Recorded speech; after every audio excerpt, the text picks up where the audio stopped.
Hey, welcome to CS Connect. My name is Mike. I'm here with Pastor Pat, and we're going to do a pastor chat with Pastor Pat. It's always fun to say. Yeah, it is. I love it. Here we go.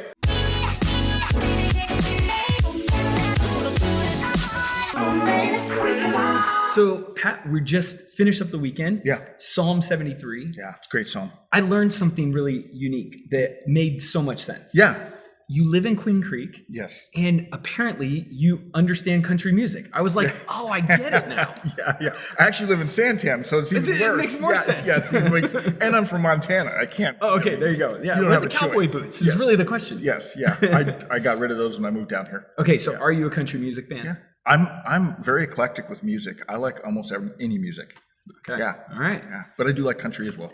Hey, so a few questions. Yeah. Let's jump in. I thought first question I wanted to ask is this. Why do you think it's so important for us to understand who wrote Psalm 73? Yeah. Well, so this dude named Asaph, right? If you listen to the message. But a lot of times when we open up Psalms and read that, we're like, well, who's Asaph?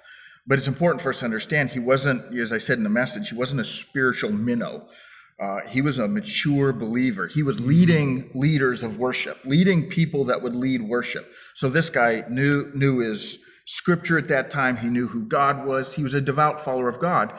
And he's having this storm of doubt. So it's important to recognize that it's not just people that don't know God, or maybe people who just are knowing God. It's some of us that are way, way, way down the road in our faith journey that have these storms of doubt.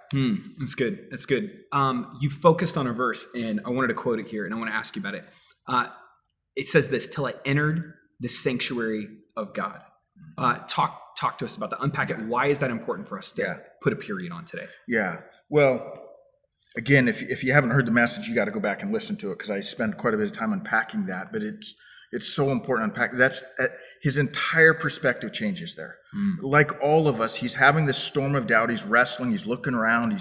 He's going, man, it sure seems to me like this is a waste of time to follow God. I seem to walk through the checkout lines at the Jerusalem grocery store and see the magazines and the covers showing all these people that have it all together, and they're living however they want. They're living contrary to God, and yet they seem to be trouble-free. Life just seems to be great. And then it says, until he entered this, it was a perspective change. It changed from him looking through his lens to looking through God's lens. Man, that's so good. Yeah. I mean, as you talked about that in the message, seeing things through God's eyes. Help us think about that a little more. Help us realize the power of that in our lives. Well, our struggle, as I mentioned, is that we can't really trust what we see through our eyes.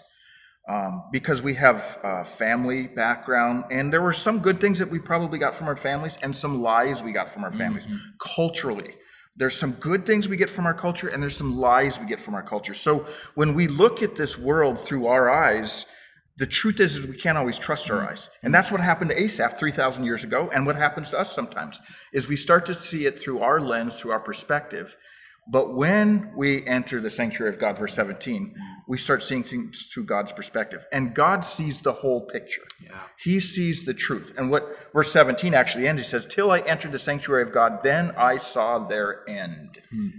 Then I saw things through God's eye. Then I saw the whole perspective. Wow. It's so good. Man, what an incredible message. Thank you for sharing it, Pat.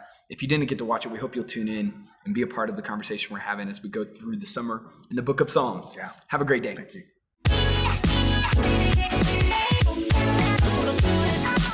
Oh, baby, freaking out.